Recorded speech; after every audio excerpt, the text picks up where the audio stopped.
get a bucket of popcorn, 20-piece chicken nugget, and do our jobs. Ladies and gentlemen, joining me on the line as he does every week, his name is Mike Reyes. He's from Cinemablend.com, and he reviews movies. I don't know. I mixed reviews and movies almost there. That was weird. Anyways, Hey, Mike, what's up? Oh, not much. Tell me you were recording when I went on that small rant. I did. I got at least the tail end of it. I'd have to go back and hear the whole thing, but yes, I got a good chunk of it. We'll put it that way. Okay, I wasn't sure if that was like if you wanted that in there. I just remember I was in it, and it's like, ooh. Yeah, that'd be good for air. Just let them roll with it. Anyways, Mike Reyes from Cinemablend.com joins me every week to talk about movies and such. We are completely flying out of the seat of the pants right now because I haven't watched anything, and I haven't really talked to Mike a ton this week, and there's been a lot of things going on. And Mike, is there a movie coming out this week that's worth talking about? The only movie, if you call it that, because it's a concert movie, the only thing I can think of that's really dominating the scene is the Eras Tour concert film. Oh, yeah, T-Swift. The Swifties are all about that this weekend. T-Swizzle, yes, sir. And this is really annoying me, but for practical reasons. Okay. And the most annoying, all right, so if you're a subscriber to a theater's ticket plan, basically if you're a subscriber to one of the many plans at the theaters that are like, hey, you can see X amount of movies for X in a week or whatever. You know the plans I'm talking about. Not eligible for this movie. Oh, really? Not eligible for this movie, and a major theater is the distributor of this movie, and their plan is unfortunately not valid. And it annoys me because, okay, I'm paying for this plan, and I get it. They have the little clause where it's like, oh, certain special events won't be valid for this. But for the most part, I think all that's really been limited to is some Fathom events. I know when Stop Making Sense did the Toronto Film Festival Q&A in IMAX, that was that wasn't valid. But so now if you want to go see this thing, you got to shell out like $20 to $25, I think, because it's going to be in Dolby. Going to be an IMAX in all the formats except 3D and Smell-O-Vision. So, and it's just the concert, right? From my understanding, it's not even that, because this movie's it clocks in at like 2 hours, 45 minutes. From what I'm hearing, that's like not even the length. I think the concert's more like 4 hours. Like these concerts run for more like 3-4 hours, and some fans are wondering like, okay, what are they cutting? What are they doing here to mess up the time? And then they do a big premiere they didn't show it to critics. So, critics were even asking like, are you going to show this beforehand so we can talk about this? And like, that didn't happen, but that's not a big annoying part. What really annoys me is they announced a big premiere. That's fine. They did a big premiere. She showed up. And then she makes an announcement at the premiere. It's like, oh, by the way, look what you really made me do. Like, first of all, she's referencing one of her songs, and that cute. But then it's like, oh, we've got Thursday showings now, and we've got more showings on Friday. So then it's like, wait a minute. I could have paid for this on a Thursday night and gotten it out of the way and not have to worry about going on a Friday, because by the time Friday night rolls around, it's like end of the week. I'm not going to drag my wife to a Taylor Swift movie, even though she's like, I will go with you to see this because I don't think you should go see it alone, because I don't want you to like just sit there being like, ugh, the whole time. And it's like, let me ask you this. Are you a Swiftie? No. Okay. I like a handful of her songs, but I've never been a Swiftie. And she's one of those acts that I can appreciate what she's doing. Am I a fan of it? No, not really. But I can appreciate how much work she puts into it. Funny side story with it. A couple of our country stations here have gotten to meet her a few times over with, just being in the country radio world. The tales of her being super, super nice and remembering things are absolutely true. It's crazy to hear some of the stories. I will not besmirch the woman because, again, she has built this huge empire and has all these fans for a reason, and she pays her people well. Like I heard, there were those stories about her paying her tour truck drivers like bonuses. Yeah. And it's like, good. We need more stories about people like that. It's just sort of the culture around it is something I haven't always been able to buy into. And nor is it for me. And nor am I going to sit here and say, it's like, it's not meant for me. So I'm not going to say it shouldn't exist. It's just not my thing. Like I said, a handful of her songs I like. No, I completely agree. It's not exactly something I'm into, but I can appreciate it. Yeah. It's kind of like in this, from the classic rock world, I'm not a Beatles guy. I can appreciate what they've done and, that sort of thing. But can I sit here and tell you I'm a super Beatles fan? No. Yeah, like I like the Beatles, but I'm not particularly a diehard. I understand that. But I do like the Beatles. But anyways, this is going to be one of those things that if you're a Swiftie, you're going to love it. If you're not into that world, it's probably going to be hit or miss for you, right? I think so. I'm very curious. I'm really curious to see how fans react to, again, this is supposedly cut length of the concert. Like, I'm really, this fascinates me because of the fact that why wouldn't you just like split it up into like 2 parts or something? Or I don't know. It kind of sucks. It's 2 hours and 45 minutes long. I think you're going to get your fill. One of the articles I saw, and I cannot find it now, but they had the set list of what is actually in it. And there's a lot of Taylor Swift music. So yeah, but it's not the full show. Well, go see the full show then. You can't always do that, especially with how popular she is and how things sell out and how expensive the damn tickets are. But this is supposed to be the olive branch to people that can't do that. It's like, I mean, maybe they'll release a cut on home video that's full, but we don't know that. Well, that's just the way the cookie crumbles, man. I don't know what to tell you. Wow. Sometimes you don't get the whole thing. You know who to go after here. Yeah, I know, right? Anyways, like I said, I think it's one of those things. If you're into Taylor Swift, you're going to be really into it. And if not, you're going to pass on it. It's apparently already made $100 million globally in pre-sales. Wow. Yeah, this has been pre-sold for some time now. I mean, hell, remember when they made when Exorcist Swift almost looked like a thing where it was going to be The Exorcist and Taylor Swift in the same weekend? It is what it is. Mike Reyes from Cinemablend.com, the Eras movie tour or whatever it's called. Taylor Swift, the Eras tour. The Eras tour movie. I don't know. It's out this weekend. Go see it. Taylor Swift believer. What else is going on in the world of movies and film and entertainment, Mike? Oh, man. I think you know what it's time to talk about when I make a sigh that big. Usually Marvel. Oh, no. Marvel's still in my good graces right now. We're in Loki week 2, baby. Season 2, week 2.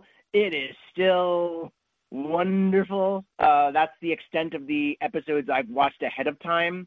And that will be airing, we are recording on a Thursday morning, so tonight at 9 p.m. Eastern, I believe. They'll be releasing Season 2, Episode 2. I love that they've switched to this model. It's like people, I remember in the early Netflix days, I stayed up till 3 a.m. to start the new season of Arrested Development. And it kind of helps that that was my summer of unemployment at the time. It kind of helps. Otherwise, if I had a job at that point, I would have been. Yeah. But I like that they've shifted the culture to 9 p.m. show night. You've got your episode. It's like, it's prime time now. It's like the only thing I would want them to do further is, maybe put it on TV, like excite people about it and get ratings, but you'd have to pay people more. And that's what's being negotiated, or rather not being negotiated again, because SAG-AFTRA and the AMPTP's negotiations have apparently broken down, are suspended at this point. Son of a buck, really? Yeah, they've been negotiating, and people thought after the writer's strike had been settled, this might be an easier sort of done and dusted. Yeah. Then SAG-AFTRA said in a statement today, we have negotiated with them in good faith, despite the fact that last week they presented an offer that was shockingly worth less than they proposed before the strike began. Oof. Yeah. So industry CEOs have apparently walked away from the bargaining table after refusing to counter our latest offer. Strike has been going since July 14th, and that's really going to that's going to start putting a strain on things, isn't it? It's going to continue to put a strain on things. That's not just start. That's going to continue. I mean, in the way of folks are probably going to start seeing more or be affected by it more on the terrestrial level, right? Yeah, it's just going to continue. Like, there's so many shows that aren't coming back yet, and even though the writers the writers successfully negotiated, I should say, their deal with the AMPTP, you still need actors to make a show. Yeah. And It looks like it might get worse before it gets better, and I don't like that. What's the main sticking point with them? Do you know off the top of your head? I do not know, besides the fact that they're fighting against some of the same sort of things that the writers were, especially in the field of AI. Okay. I'm not trying to put you on the spot, obviously. Oh, no. If there's any sticking points to this, I would assume it's AI, and I would assume it's streaming numbers and compensation. Okay. I think those would be the two sticking points, but that's just my guess. I'm not there on the picket lines with them, although it would be interesting to go picket with with SAG-AFTRA for a day and just get the stories on the ground. Can I ask it's going to sound like it's a question. It's going to sound like it's a question of bad taste, but it's not. I'm legitimately curious. Okay. Are they going to make a movie about this? I don't know.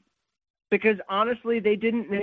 We had another big writer strike 15 years ago, and they never made a movie about that. And there's been other actor strikes in the past, and they've never really adapted those. I think talent just may think it's a little too close to home and something they don't want to relive. I could be wrong, and especially with this one, someone may. I mean, the most I would say is maybe someone does a documentary or something like. New York Times has wonderful, I think it's a New York Times Presents is what it's called. It's that's their show that they have on Hulu where they basically go into a subject every week and just sort of do a mini doc on it. Okay. I would love for them to cover this because I think it's something that viewers and the public at large really need to know about it, because I think this is something important, because there's several labor unions that have struck or have thought about striking. And with a world that's ever conscious in the way that we consume things, the way that we purchase, what we're putting our money towards, I think people need to start understanding where that's going to, where that's coming from. I gotcha. See how the sausage is made. Again, it's not one of those. It's not one of those questions of I'm trying to be a dick about it. It's just general curiosity. I mean, if we're willing to make a movie about 9/11 a year or two after it happened, I don't know why this would be off limits. You're not being a dick. That is a legitimate question, and I'm sure many other people have asked. And yeah, that's an apt comparison because. The first couple movies were really good. United 93 was really good. World Trade Center was okay. That was surprisingly And I'm by no means, and for anybody out there that's listening to this, I'm by no means making fun of 9/11.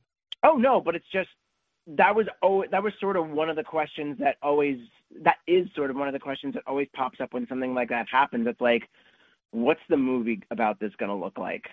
And when is it going to happen? Especially when there's something that's so tragic and so ingrained in sort of the national identity. You want to make sure someone makes the right movie. And then it didn't take too much longer before you started getting the mediocre ones or the really crazy sentimental dramas that use 9/11 as a twist. Because there's that film Remember Me where Robert Pattinson plays this guy who troubled guy, doesn't have a good relationship with his family or women, and he gets it all together in the end. And then you find out that he has a job in the World Trade Center on 9/11. Yeah. He starts on 9/11. First day at work. That's an interesting move, And yeah. So, it's even more interesting if you put the Linkin Park music from Transformers on it. Oh boy. I think someone did that. Complete side note, the ending of Obi-Wan Kenobi with the Transformers Linkin Park stuff is outstanding. I did see that.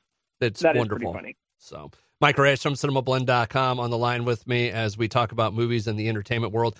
I know, I know what we were going to talk about. Okay, I've got another thing too. All I was going to say is we had talked about Kill Bill turning 20 this week. Oh, man. Oh, okay. So I'm just going to knock mine out quick, 2 seconds. Michael Crichton passed away in 2008, I want to say. Yep. And he had a couple books that were outlines and he had worked on partially, and they've been published after his death. And the latest one that's coming is some of them have had co-authors, people that he knew that were trusted by the estate. Yeah. And his latest one is being co-written by James Patterson. Okay. What's it about? Volcanic eruption. This high-stakes narrative revolves around a once-in-a-century volcanic eruption on Hawaii's Mauna Loa, which puts the island and the entire world at risk to a hidden cache of chemical weapons. Oh, no. Perfect, solid Michael Crichton plottery. I am excited to see this. I'm even more excited because they've got James Patterson co-writing this. And I used to read James Patterson a lot back in the day. And he knows how to write, like, blockbuster, like, he writes fiction. It's fun to read. It's not one of those, like, he's not writing highfalutin, like, I'm going to win awards for this stuff. He knows how to write, like, blockbuster franchise fiction. The dude, I want to say, averages, like, 7 books a year because he has co-authors that he works with. Yeah. He, like, has so many plates spinning at the same time. And to see James Patterson co-writing a Michael Crichton book into fruition, it's like, you know what? I'm back. Sign me up. That's awesome. Anyways, Kill Bill, real quick as we wrap up this week. 20 years since Volume 1.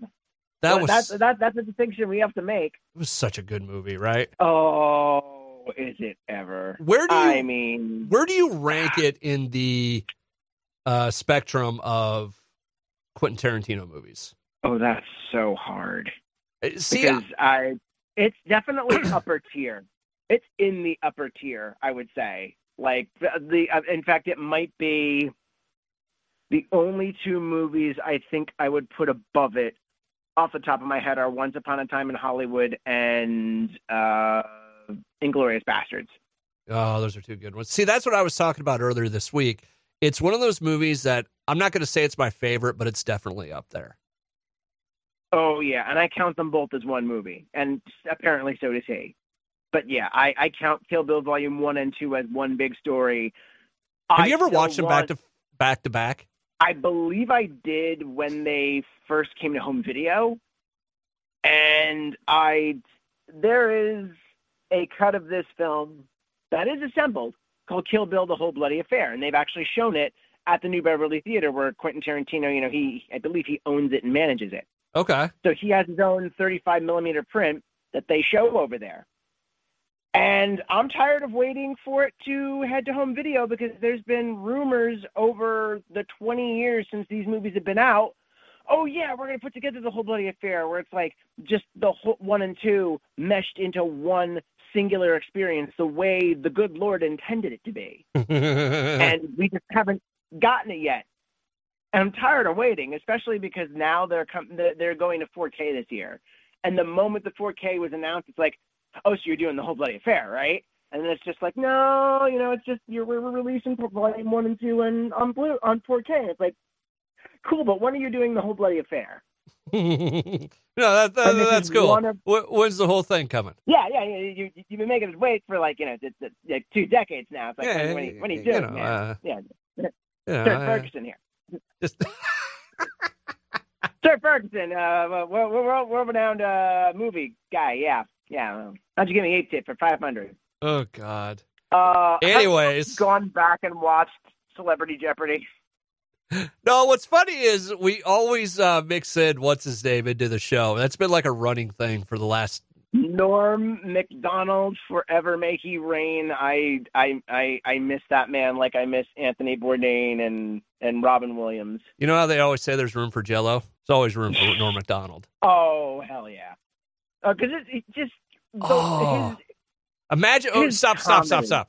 Imagine Norm Macdonald in a Quentin Tarantino movie. Especially because he did an impression of Quentin Tarantino on SNL. If you were going to drop him into a movie as one of the characters, what movie? Oh, man, I don't know. That's a good question because it's so easy to throw him into, like, Reservoir Dogs or Pulp Fiction. Because, like, I mean, Pulp Fiction, you've got Kathy Griffin showing up for, like, 2 seconds. And you've got, like, Julia Sweeney showing up for 2 seconds. And, like, Quentin Tarantino must have been juiced into the comedy scene at that point. And not to mention the legendary Phil LaMarr The man who voices, like, Samurai Jack and Hermes from Futurama was poor Marvin. Yeah. I think if it's me, I would say he probably fit into Once Upon a Time in Hollywood somewhere. That's exactly what I was thinking, too. That was the first movie that actually came to mind. I was just trying to think of what role to put him in, but that was, for some reason, just the first movie that I thought it's like somewhere in Once Upon a Time in Hollywood. But Django Unchained would be pretty awesome. I don't know where and how, but I think that would be fun. He'd probably be one of the Hooded Klansmen because he would love to, like, that whole sequence where it's just taking the piss out of them talking about the hoods. I can't see out of this thing. now, I think we can agree that the hoods were a good idea. Then it just, they just weren't executed correctly, Oh, God. Oh. Anyways, no, back to Kill Bill. 20 years ago that movie came out, and the one Kill Bill music. And I'm not going to try and sing it for you. It's like the one theme song or whatever, with all the horns and the kind of epic build up. Battle Without Honor of Humanity, I think it's called. It makes me mad when other movies use that song.